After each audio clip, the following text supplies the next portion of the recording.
കഴിഞ്ഞ നിയമസഭാ തിരഞ്ഞെടുപ്പിൽ പാലക്കാട് നിന്ന് ഷാഫി പറമ്പിൽ കഷ്ടിച്ച് കടന്നു കയറുകയായിരുന്നു. BJP സ്ഥാനാർത്ഥി മെട്രോമാൻ ഇ ശ്രീധരനേക്കാൾ 3859 വോട്ട് മാത്രം അധികം നേടിയാണ് ഷാഫി വിജയം സ്വന്തമാക്കിയത്. ഷാഫിക്ക് 54,079 വോട്ടും ഇ ശ്രീധരന് 50,220 വോട്ടും ലഭിച്ചു. ശതമാനക്കണക്കിൽ പറഞ്ഞാൽ ഷാഫിക്ക് 38.06%, ഈ ശ്രീധരനാകട്ടെ 35.34%.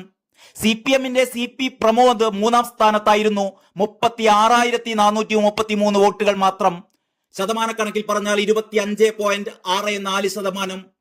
ഷാഫി പറമ്പിൽ രാജിവെച്ചതോടെ പാലക്കാട് കോൺഗ്രസിന്റെ സീറ്റ് ഉറപ്പിക്കാൻ എത്തുന്നത് രാഹുൽ മാങ്കൂട്ടമായിരിക്കുമെന്നാണ് സൂചന. ഒരു യുവ നേതാവ് തന്നെ പാലക്കാട്ടെ ജനങ്ങൾക്കു വേണ്ടി ശബ്ദമാകാൻ എത്തുമെന്നാണ് ഷാഫി പറമ്പിൽ കഴിഞ്ഞ ദിവസം പറഞ്ഞത്. ആ യുവ നേതാവ് രാഹുൽ മാങ്കൂട്ടമായിരിക്കാനേ സാധ്യതയുള്ളൂ. ഔദ്യോഗിക ചർച്ചകൾക്ക് ശേഷം ഉടൻ സ്ഥാനാർത്ഥിയെ പ്രഖ്യാപിക്കുമെന്നും ഷാഫി പറമ്പിൽ കൂട്ടിച്ചേർക്കുകയുണ്ടായി. അതേസമയം പാലക്കാട് സീറ്റ് കൈപ്പിടിയിൽ ഒതുക്കാനുള്ള തന്ത്രങ്ങൾ മെനയുകയാണ് BJP. ഇക്കഴിഞ്ഞ ലോക്സഭാ തിരഞ്ഞെടുപ്പിൽ തൃശൂരിൽ സുരേഷ് ഗോപി വലിയ ലീഡിൽ വിജയിക്കുകയും കേരളത്തിലെ 11 നിയമസഭാ മണ്ഡലങ്ങളിൽ BJP ഒന്നാം സ്ഥാനത്തും 9 ഇടത്ത് രണ്ടാം സ്ഥാനത്തും എത്തുകയും BJPയുടെ വോട്ട് വിഹിതം 20% എത്തുകയും ചെയ്തത് BJPയുടെ ആത്മവിശ്വാസം വാനോളം ഉയർത്തിയിട്ടുണ്ട്. പാലക്കാട് കഴിഞ്ഞ തവണ കപ്പിനും ചുണ്ടിനുമിടയിൽ നഷ്ടപ്പെട്ടു പോയ വിജയം ഇത്തവണ എന്തു വില കൊടുത്തും സ്വന്തമാക്കാനുള്ള തന്ത്രങ്ങളാണ് അവർ മെനയുന്നത്. BJPയുടെ ക്രൗഡ് പുള്ളറായ ശോഭാ സുരേന്ദ്രനെ ഇറക്കി മണ്ഡലം പിടിക്കുമെന്നാണ് ഒടുവിലത്തെ സൂചന. ശോഭയെത്തിയാൽ വിജയം ഉറപ്പെന്ന് BJP ക്യാമ്പ് കരുതുന്നു. ഇക്കഴിഞ്ഞ പാർലമെന്റ് തിരഞ്ഞെടുപ്പിൽ പാർട്ടിക്ക് അത്രയൊന്നും വേരോട്ടമില്ലാത്ത ആലപ്പുഴയിൽ ശോഭാ സുരേന്ദ്രൻ നേടിയത് 2,99,648 വോട്ടാണ്, 28.3%.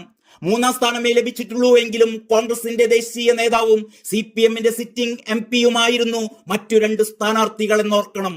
KC വേണുഗോപാലിന് കിട്ടിയത് 4,04,560 വോട്ടാണ്, 38.21%. AM ആരിഫിനാവട്ടെ 3,41,047 വോട്ടുകൾ, 32.21%. ആലപ്പുഴയിൽ കോൺഗ്രസ് സ്ഥാനാർത്ഥി KC വേണുഗോപാൽ അല്ലായിരുന്നുവെങ്കിൽ ശോഭ വിജയം നേടുമായിരുന്നു എന്നാണ് രാഷ്ട്രീയ നിരീക്ഷകർ ചൂണ്ടിക്കാട്ടുന്നത്. KC വേണുഗോപാലിനെ വരെ വിറപ്പിച്ച ശോഭ പാലക്കാട്ടെത്തിയാൽ BJPയുടെ വിജയം ഉറപ്പായിരിക്കുമെന്നാണ് കണക്കുകൂട്ടൽ. അതേസമയം പാലക്കാട് പിടിക്കാൻ CPM പൂഴിക്കടകൻ പ്രയോഗിക്കാൻ ഒരുങ്ങുകയാണ് എന്നാണ് സൂചന. പെരിങ്ങോട്ടുകുറിശ്ശിയിലെ വിമത കോൺഗ്രസ് നേതാവ് AV ഗോപിനാഥിനെ മത്സരിപ്പിക്കാനുള്ള ആലോചനകളാണ് അണിയറയിൽ നടക്കുന്നത്. ഗോപിനാഥിനെ പോലൊരാൾ മത്സരിച്ചാൽ വലിയ മുന്നേറ്റമുണ്ടാക്കാൻ കഴിയുമെന്നാണ് CPM-ന്റെ വിലയിരുത്തൽ. സ്ഥാനാർത്ഥിയാകാൻ ആവശ്യപ്പെട്ടുകൊണ്ട് CPM നേതാക്കൾ ചർച്ച നടത്തിയെന്ന് AV ഗോപിനാഥ് പറയുന്നു. പക്ഷേ സമ്മതം മൂളിയിട്ടില്ല.